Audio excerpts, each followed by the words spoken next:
काय झाडी काय डोंगर काय हॉटेल ओकेमध्ये या एका वाक्यानं देशात लोकप्रिय झालेलं नाव म्हणजे माजी आमदार शहाजी बापू पाटील. आता त्यांच्या या एका वाक्यानं शिवसेना पक्षफुटीमुळं तापलेलं जे वातावरण आहे ते हलकं फुलकं होण्यास मदत झाली होती. या वाक्यावर अनेक मीम, जोक आणि गाणी पण तयार झाली. पण हेच शहाजी बापू आता आजारपणात भाजप या मित्रपक्षानं शेकापसोबत हातमिळवणी केल्यामुळे दुखावले गेलेत. त्यामुळे त्यांनी थेट फडणवीस यांना भावनिक आवाहन केलंय, कारण याचे पडसाद सांगोला नगरपालिकेत उमटणार आहेत. त्यामुळे या सगळ्या गोंधळात शहाजी बापू पाटील चर्चेत आलेत. खरं तर त्यांच्या कॅन्सरपर्यंत जाण्यामागे भाजपचा हात आहे किंवा भाजप जबाबदार आहे, असं जो अप्रत्यक्षरित्या आरोप शहाजी बापू पाटील करतायत. मग नेमकं काय झालंय, खरंच असं आहे का? या सगळ्याचाच आढावा आपण या व्हिडिओच्या माध्यमातून करणार आहोत. नमस्कार, मी शिवानी. आजच्या आवाजमध्ये आपलं स्वागत. सांगोला नगरपालिका निवडणुकीत शिवसेना, शिंदे गट आणि भाजप हे एकमेकांच्या विरोधात निवडणुकीच्या रिंगणात आहेत. भाजपनं शेतकरी कामगार पक्ष आणि माजी आमदार दीपक साळुंके यांच्याशी आघाडी केली आहे. त्यामुळे शहाजी बापू पाटील एकटे निवडणुकीच्या रिंगणात आहेत. त्यामुळे आता त्यांनी भावनिकतेत राजकारण सुरू केलंय.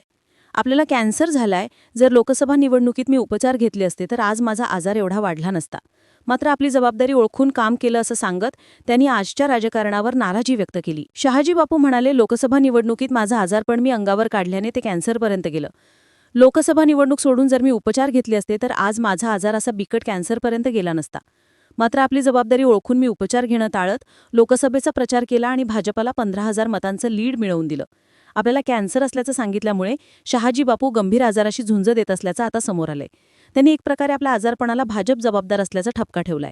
यामुळे शहाजी बापू यांनी फडणवीस यांना आवाहन करताना मनातील खदगद बोलून दाखवली. सांगोल्यात जे चालू होतं ते मुख्यमंत्र्यांना समजत नव्हतं का, असा सवाल करत त्यांनी फडणवीस यांना धर्मसंकटात टाकलंय. मुख्यमंत्री देवेंद्र फडणवीस यांचा कुठलाही शब्द मी मोडलेला नाही. लोकसभा निवडणुकीत माझ्या सांगोला तालुक्यातून भाजप उमेदवार निंबाळकर यांना 15,000चं लीड दिलंय. लोकसभेला मोहिते पाटील घराण्यातील उमेदवार विरोधात उभा होता.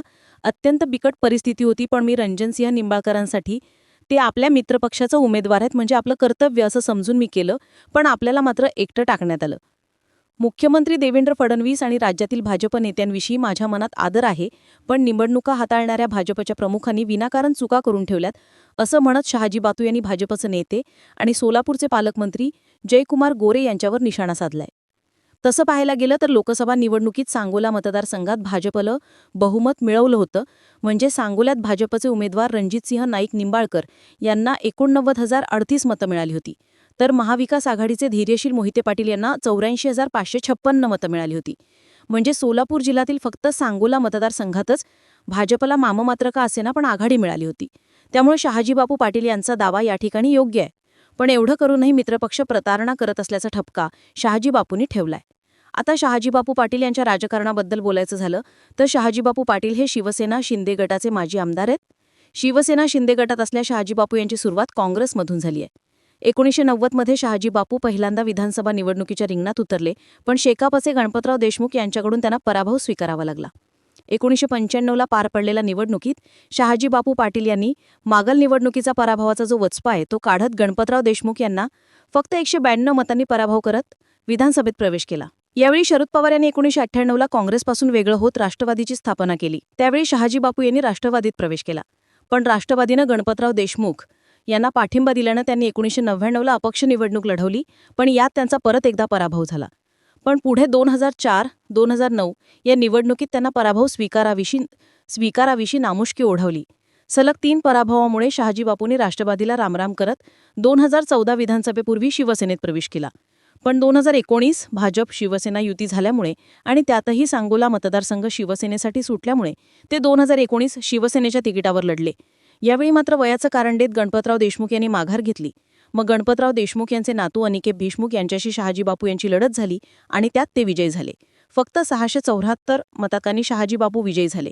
म्हणजे काय तर 1995मध्ये 192 मतांनी विजयी झाले. त्या मानानं 2019चा हा विजय बापूंना सुखवणारा होता. पण शिवसेनेत एकनाथ शिंदे यांनी केलेल्या बंडात बापूंनी एकनाथ शिंदेंना साथ दिली.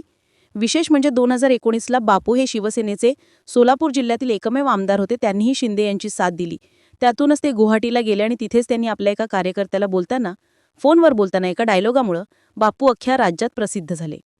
पुढे 2024ला त्यांना शिवसेना शिंदे गटाकडून संधी मिळाली, पण शेकापचे बाबासाहेब देशमुख यांच्याकडून 25,000 मतांनी त्यांना पराभव स्वीकारावा लागला.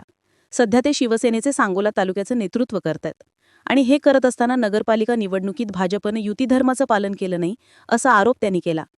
खरं तर सांगोला नगरपालिकेत भाजप, शेकाप, दीपक आबा गट एकत्रित येऊन निवडणूक लढवत आहे. त्यात शिवसेनेने नगराध्यक्षपदासह 23 जागांसाठी शिवसेनेने उमेदवार उभे केलेत, पण समोर 3 प्रतिस्पर्धी असताना बापू एकाकी पडल्याचं दिसतंय. त्यामुळे हतबल होऊन शहाजी बापू यांनी भाजपचं सुरू असलेलं राजकारण हे हिडीस, किळसवान आणि एखाद्या अबलेवर बलात्कार केल्यासारखं आहे. असं राजकारण महाराष्ट्रात होणार असेल तर महाराष्ट्राच्या राजकारणाची वैभवशाली परंपरा थोड्याच दिवसात उद्ध्वस्त झालेली तुम्हाला दिसेल, असं ते म्हणाले. एका बाजूला एकनाथ शिंदे यांची शिवसेना आणि दुसऱ्या बाजूला सर्व विरोधकांना एकत्र करण्याचं काम बाहेरच्या लोकांनी केलंय असा आरोप बापूंनी केलाय.